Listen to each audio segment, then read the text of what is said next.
وفي صباح يوم الجمعة وفي يوم 28 من شهر رجب. اللهم إنه آخر يوم جمعة في شهر رجب المبارك، فاللهم اختمها بغفران الذنوب وفرحة القلوب، وتقبل منا واعتق رقابنا ووالدينا من النار، اللهم أمين. وفي آخر جمعة من شهر رجب، اللهم نسألك وندعوك أن تشفي جميع مرضانا وترحم موتانا وأن تشرح صدورنا وتيسر أمورنا، وأن تجعل هذه الجمعة فرجا وسعة في الرزق واستجابة لكل دعاء، اللهم آمين. وفي آخر جمعة من رجب، عافي كل مريض وارحم كل ميت واشرح صدورنا ويسر أمورنا، واجعل هذه الجمعة فرح لكل صابر واستجابة.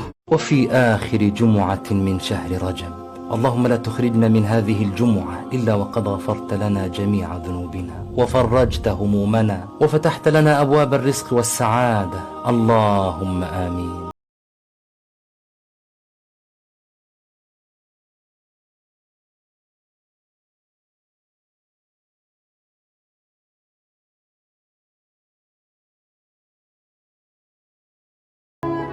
اللهم جنة الفردوس لمن اختفت أصواتهم، لمن رحلوا عنا، لمن تركوا الحنين في قلوبنا، اللهم اغفر لهم وارحمهم واجمعنا بهم في جنتك.